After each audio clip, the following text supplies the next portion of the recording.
जाना नोनी धर के झोला, आमा गिरे बिन के लावे ओला, सुस्की माँ जमाबो नोनी करके खुला, ए सुस्की माँ जमाबो नोनी करके खुला। काय कहे बाबा का बरंते तंते करत हसत होगा तेनी जानत का बाबा कैसे हो? हमन तो कभी रहन बाबा। अच्छा हम कभी रहा कभी नहीं रहा वाला है वो। अच्छा ओकरे से भी अंते तंते जमा देत होगा। वो आती के का भज नहीं काय कहे हम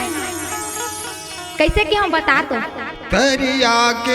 तरिया जाना नोनी धर के झोला, आमा गिरे बिन के लावे बोला, बने जमा का है सुस्की माँ जमाबो नोनी करके खुला।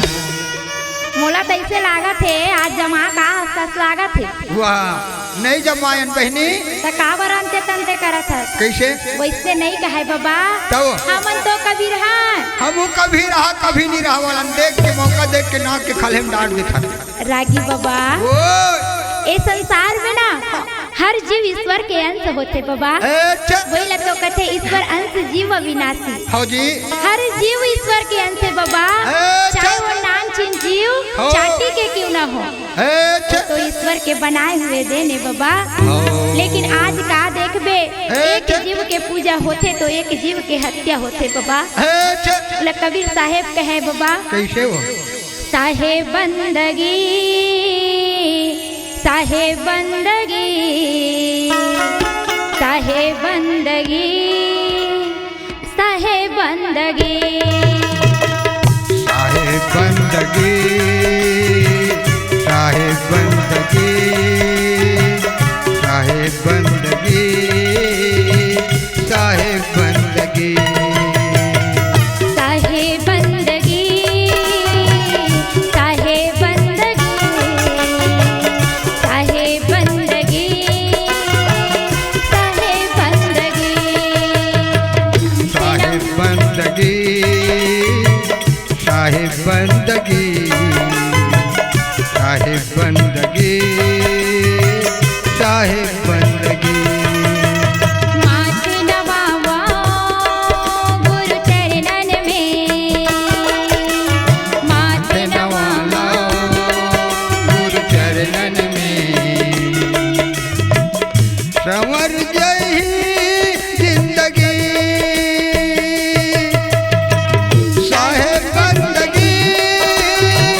साहेब बंदगी साहेब बंदगी साहेब बंदगी।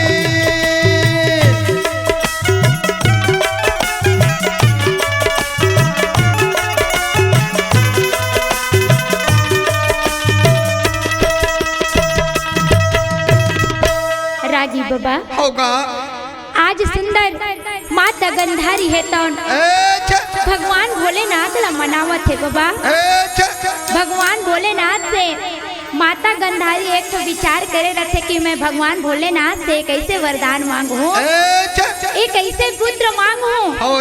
जे तीनों लोक में यशस्वी रहे थे बाबा। ऐसे माता गंधारी मन में विचार करे रहे और यदि भगवान भोलेनाथ है तो सुंदर अपन नंदिया बैला में बैठे, हाथ में त्रिशूल धरे डमरू धरे, भगवान भोलेनाथ है तो नामत हवे। पथिरा के बैला में चढ़ के महादेव आवत हो ही ना, पथिरा के बैला में चढ़ के महादेव आवत हो ही ना, नदिया बैला में चढ़ के महादेव आवत हो ही ना, पथरा के बैला में चढ़ के महादेव आवत हो ही ना।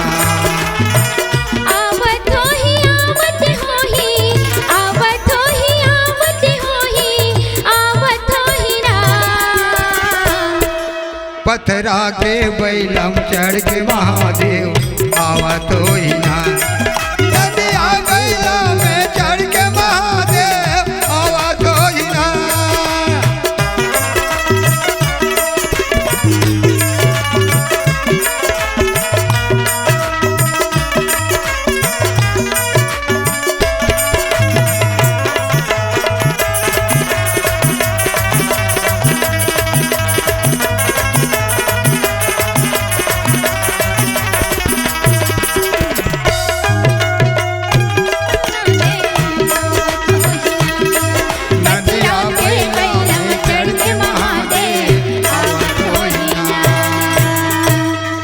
बाबा हौजी भगवान भोलेनाथ है तो सुंदर नदिया बैला में बैठ के हाथ में डमरू और त्रिशूल धर के भगवान भोलेनाथ है तो माता गंधारी ला दर्शन दे बरात है बाबा रागी बाबा माता गंधारी हा धोवा धोवा चौर और बेल पाती ला भगवान भोलेनाथ ला चढ़ावत है रागी बाबा आज संसार का शिवमय हो गए है एक संत के आए से आज पूरा संत समाज शिवमय हो गए काय करते बाबा एक लोटा जल सारी समस्या का हल भले झन होत मत होय कते वैसे कहते ना बाबा लेकिन मैं एक बात कहना चाहती हूँ संत समाज रा बाबा का बात कथत जब हमें एक लोटा जल कोई प्यासे व्यक्ति ला नहीं देन बाबा जब हम बूंद बूंद पर अपन माता पिता ला दरसा डरे प्यासे व्यक्ति ला पानी नहीं पिलाएं बाबा नहीं पिलाएं बहनी कोई बेसहारा के सहारा नहीं बने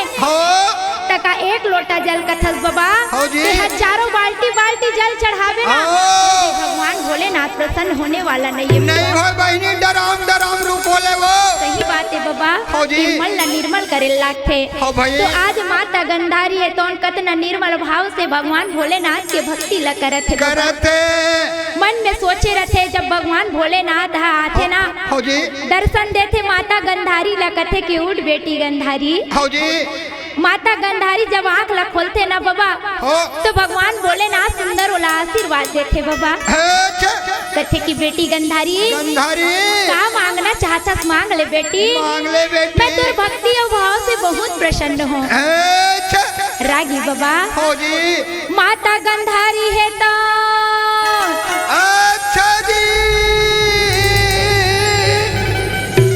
मन में सोचे रहते बाबा कि सोए कैसे पुत्र मांगू कैसे वो लेकिन माता गंधारी के मुख से बाबा सो के जगह में 100 निकल जाते बाबा तो भगवान भोलेनाथ माता गंधारी ला आशीर्वाद देते कि जा बेटी गंधारी ते 100 जन पुत्र के महतारी बनबे रागी बाबा माता गंधारी है तो कथे हे भोलेनाथ मैं एक दिन ऐसे पुत्र मांगो कह रहा हूँ एक पुत्र के आसर ही भोलेनाथ मोर मुंह से बात अलग निकल गए भोलेनाथ ये वरदान ला वापस ले ले भोलेनाथ एक के जन बेटा दे रागी बाबा भगवान भोलेनाथ कथे की माता गंधारी इस संसार में 3 चीज कभी वापस नहीं आए बेटी वो 3 चीज काय हरे बाबा काय हरे बहनी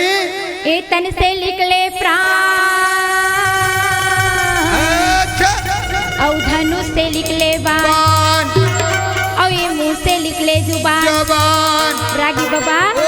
इस संसार में 3 चीज कभी वापस नहीं हो सके इस तन से एक बार प्राण निकल गए ना वो वापस लाहूं कभी तो नहीं ला सका और जिन शब्द मुंह से निकल गए वो वापस लाहूं कभी नहीं आवे और जिन धनुष से बाण एक बार निकल गए ना वो तीनों चीज कभी वापस नहीं हो सके रागी बाबा भगवान भोलेनाथ है तो कथे की बेटी गंधारी अब तोला ये वरदान ला स्वीकार करे पड़ी बेटी ऐसे कही के भगवान भोलेनाथ है तो चले गए कैलाश में बाबा और ये माता गंधारी ला चिंता हो गए काबर तो कर्म के करनी है बाबा जिन जिन कर्म हम करबो ना बोला तो हम लोग भोगेल लागे पड़ते जिन जिन कर्म में लिखाए रहते वो तो होबे करते आज माता गंधारी ला चिंता हो गए यही लग के है भज नहीं काय के है बाबा जन्म बिहाव मरण गति सोई अरे जहाँ लिखा तहाँ तस होई रागी बाबा ये तो सही बात है जतका समय जतका बेर हमार मृत्यु आना रही ना उतना बेर ही तन से प्राण निकल ही भाई और जितना बेर संसार में आना रही ना तो वही घड़ी वही बेरा मन निश्चित दे रखे भगवान है आज माता गंधारी ला चिंता हो गई बाबा अरे लिखे विधाता करमला तारे लिखा करो टर नहीं जी लिखे विधाता करमला तारे लिखा करो टर नहीं जी लिखे विधाता करमला तारे लिखा ककरो डरे नहीं गा। डरिल ककरो डरे नहीं जी, डरिल ककरो डरे नहीं ना, डरिल ककरो डरे नहीं जी, डरिल ककरो डरे नहीं ना। अरे लिखे हे विधाता करमला डरिल ककरो डरे नहीं, लिखे हे विधाता करमला डरिल ककरो डरे नहीं गा।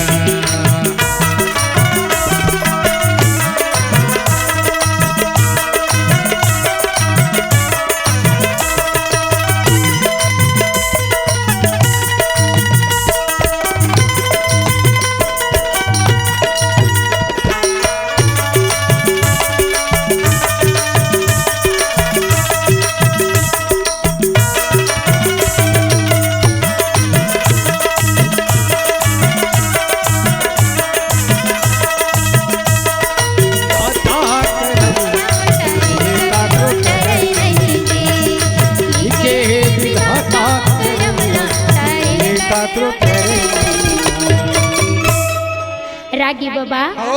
माता गंधारी है तो गर्भवती हो गए बाबा। और माता गर्भवती हुई सा गंधारी है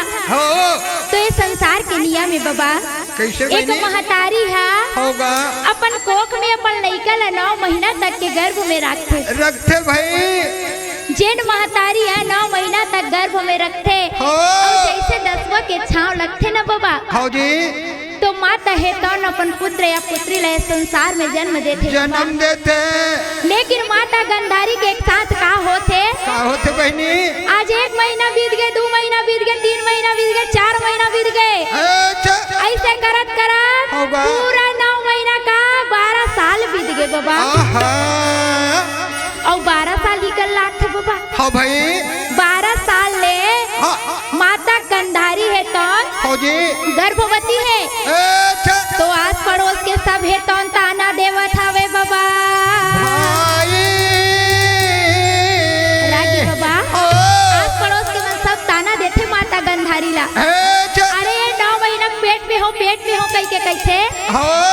ये तो लागे नहीं लागते ला, कहीं बीमारी हो गया बीमारी हो गए। यह महतारी 9 महीना तक गर्भ में रखते अपन लड़का ला और 10वां के छाव पड़ते तय संसार में जन्म देते। लेकिन आज 12 साल हो गए, लेकिन माता गंधारी के गर्भ से ना तो लड़की आहे ना तो लड़का आहे। सब चिंता करत है।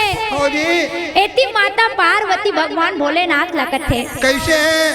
ये भोला का हो गए तोला ते कैसे माता गंधारी ला आशीर्वाद दे है 100 जन पुत्र के आखिर कान लमून के बैठे हैं और आखिर मुन के तहा भगवान के धुन में बैठे हैं। इसलिए बनते का भोलेनाथ। आज सब आस पड़ोस के मन है तो माता गंधारी ला ताना देवत हवे भाई। आज संसार के मन ला ताना देवत है भोलेनाथ। आज 12 साल बीत गए, भोला ला पूछे पार्वती वो शंकर ला पूछे भोला ला पूछे पार्वती गा शंकर ला पूछे पार्वती। भोला पूछे पार्वती गा शंकर ला पूछे पार्वती। भोला ला पूछे पार्वती जी शंकर ला पूछे पार्वती। हरि दर्शन कब होइए भोला ला पूछे पार्वती। रामा हरि दर्शन कब होए जी भोला ला पूछे पार्वती। झोला ला पूछे चाहे पति वो शंकर ला पूछे चाहे पति। झोला ला पूछे चाहे पति वो शंकर ला पूछे चाहे पति। भजन है का होगे बाबा ते का मिलाना कब होए जी भोला ला पूछे पार्वती। तुझसे मिलाना कब होएगा शंकर ला पूछे चाहे पति। कस बाबा ते का होगे कथो तो लाज का होगे अतना अकल लाल चाय पियाग लाने रहे हो तोला और आते साथ यहाँ गुरुदेव के एहे में स्टूडियो में सुंदर दूध के चाय पिए है। हो भाई तब तोर मन नहीं मारत है और दूध चाय पी था। कैसे करबे भज नहीं सियान आदमी हो। अच्छा लालच लाग जाते बहनी मलई मारे वाला दूध के चाय हो जाती थे का पूछत है।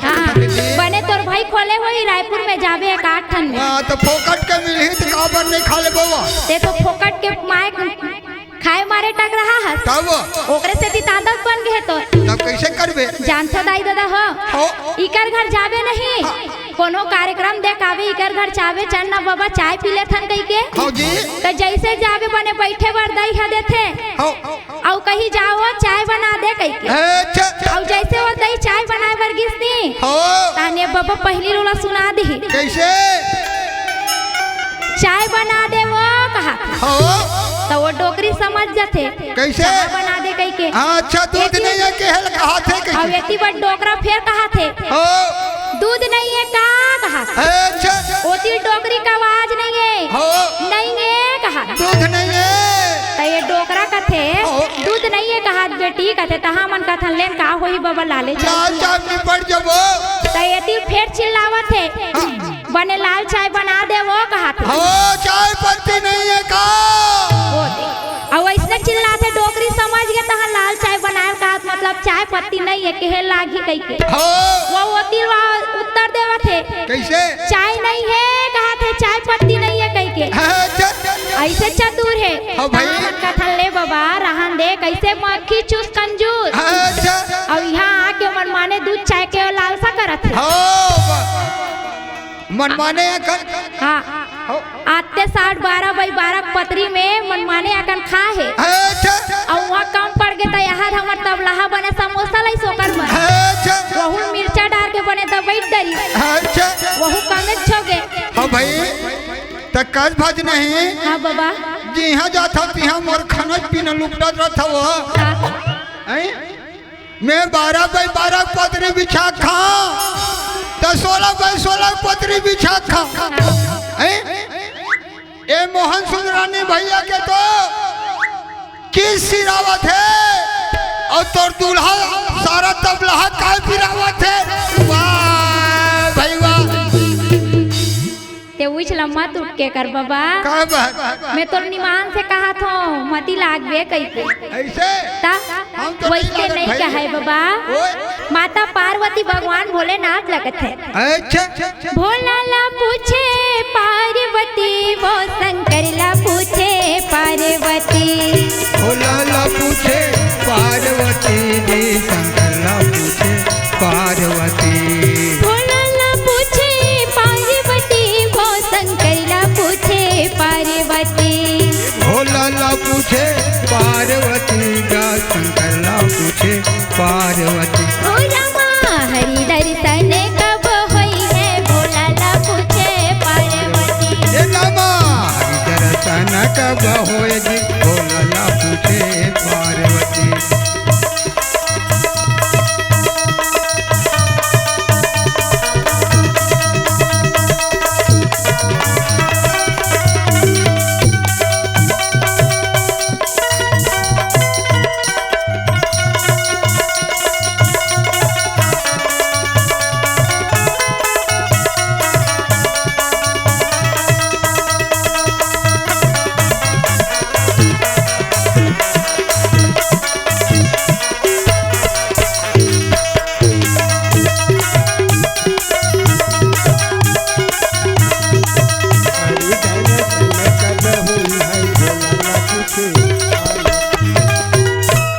रागी बाबा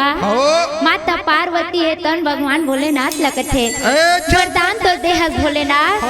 आज 12 साल पूरा हो गए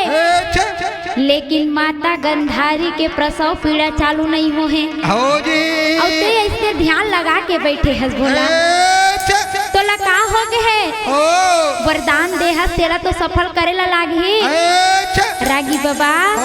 भगवान भोलेनाथ है तौन कथे माता पार्वती ला बने का हाथस पार्वती मैं तो ध्यान में मग्न हो गए रहे हो भुला गए रहे हो बने याद दिलाए पार्वती रागी बाबा भगवान भोलेनाथ ऐसे कृपा करीस कि माता गंधारी के प्रसव पीड़ा चालू हो गए रागी बाबा हो इस संसार में होगा अगर कोई सबसे ज्यादा पीड़ा है ना बाबा तो वो है प्रसव पीड़ा बाबा। इस संसार में होगा जैन महतारी अपन लइका ले संसार में जन्म देते ना जन्म देते वो पीड़ा से बढ़ के संसार में कोई पीड़ा नहीं है बाबा। नवा जन्म धर के काबर मौत और जिंदगी केवल और केवल भगवान के भरोसा में टिके रहते हो महतारी है। वही ला तो कहते बाबा कैसे क्यों पर जिसका अंत नहीं उसे आत्मा कहते हैं अजी क्यों पर जिसका अंत नहीं उसे आत्मा कहते हैं और नीचे जिसका अंत नहीं उसे माँ कहते हैं अजी आंटी अंकल याद रहा चाचा मामा भूल गए अजी आंटी अंकल याद रहा चाचा मामा भूल गए शादी का जन्मदिन तो याद रहा मगर उस बूढ़ी माँ की दवा भूल गए बूढ़ी माँ की दवा भूल गए। कसौटी जिंदगी की क्या है कसौटी जिंदगी की क्या है कहानी घर घर की क्या है कुमकुम का हाल भी याद रहा बाबा लेकिन उस भगवान की भक्ति करना भूल गए माँ की ममता पार होते अच्छा सागर होते बाबा। आज माता गंधारी के प्रसव पीड़ा चालू होगी बाबा। जैन महतारी हमला 9 महीना तक के अपन गर्भ में रखे आज माता गंधारी के जब प्रसव पीड़ा चालू हुई बाबा तो माता गंधारी के गर्भ से ना तो लड़की ऐसा ना तो लड़का इस बाबा बड़े जान मांस के गोला गिरिस बाबा और जब मांस के गोला गिरिस ना तो सब चिंतित हो गए। माता गंधारी और दृष्टराज रहे तो बड़े बड़े संत मुनि ज्ञानी मल्ला बुलाइस बाबा ध्यान लगा के पूछिस तो संत ऋषि मुनि मना विचार करके देखते अरे ये तो भगवान भोलेनाथ के दिए वरदान है और ये वरदान सफल नहीं हो सके लेकर कहीं ना कहीं उपाय तो करे लागी रागी बाबा तो बड़े जान मांस के गोला ला साधु संत मन काय करी जानथस बाबा ओला 100 टुकड़ा में काटिस बाबा वही ला तो कहे बाबा अरे 100 कुंड खना देत भरा और मांस के टुकड़ा ला डाल के रमा जीव देत भरा। रागी बाबा साधु संत मन्ना वो मांस के गोला के 100 टुकड़ा करिस बाबा और 100 कुंड खना है और वो मांस के टुकड़ा ला 100 टुकड़ा में करत करत एक टुकड़ा उपरहा हो गए बाबा। 101 टुकड़ा हो गए 101 टुकड़ा हो गए बाबा।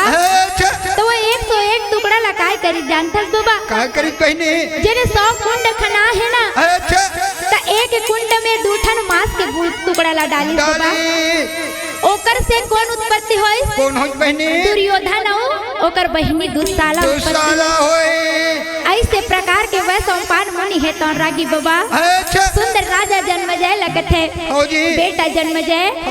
ऐसे प्रकार के 100 भाई कौरव के जन्म होइस बेटा रागी बाबा जिन 100 भाई कौरव के जन्म होइस ना आज माता गंधारी और दृष्टराज के भाग जागे बहिनी नामकरण संस्कार करत है वही लतो कहे कैसे तोला देखे बरी नैना तरसे जात राम देखे बरी नैना तरसे जात राम तोला देखे बरी नैना तरसे जात राम देखे बरी नैना तरसे जात राम।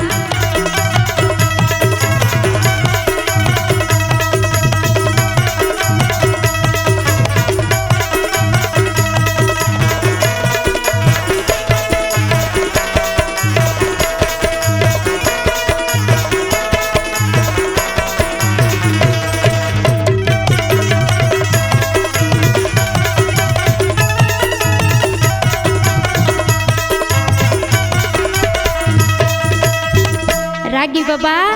ऐसे प्रकार के सुंदर माता गंधारी और दृष्टराज है तन सुंदर सोहर मंगल करी बाबा वही ला तो कहे कैसे गुड्डू के मोसिया है झूलना झूलाए बर हो झूलना झूलाए बर गुड्डी के मोसिया है झूलना झूलाए बरगा बलना झूलाए बर गुड्डू के मोसिया है झूलना झूलाए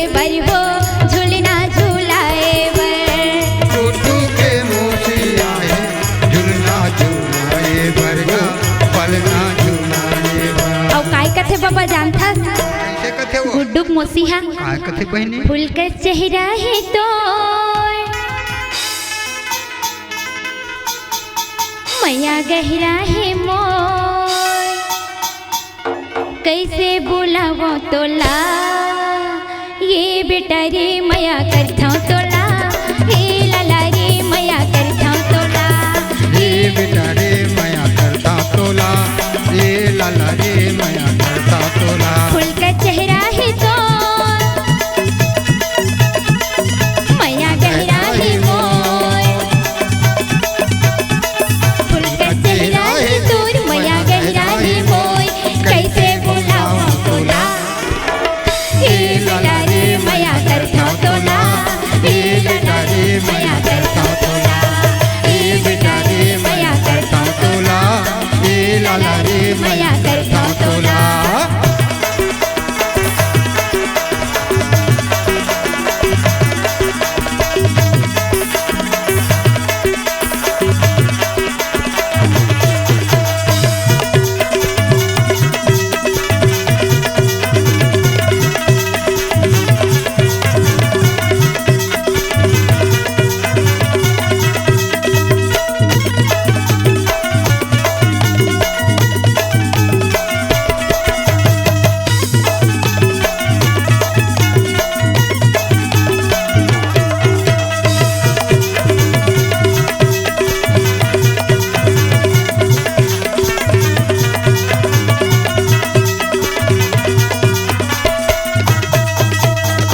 जब बोला हो रे तोला हो बेटा सुरता करत दौड़े आवे सुरता करत दौड़े आवे सुरता करत आवे मैं तो दीवानी औझन कर बहाना मैं यहाँ के गोठ गोठिया ले मैं यहाँ के गोठ गोठिया ले सुंदर बोली बरतो मनी तरसत है मोर मीठी बोली बरतो मनी तरसत है मोर कैसे बुलावा तोला ये बेटा रे मैया करता तोला ये लाला रे मैया करता तोला ये बेटा रे मैया करता तोला ये लाला रे मैया करता तोला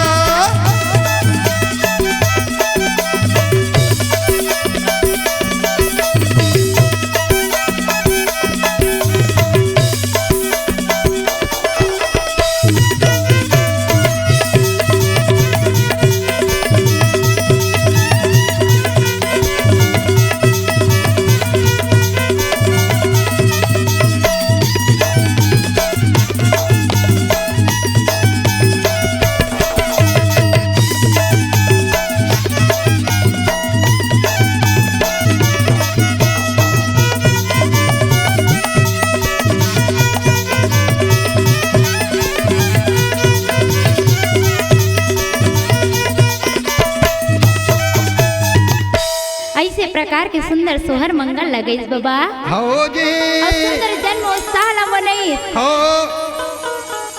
बोले वृंदावन बिहारी लाल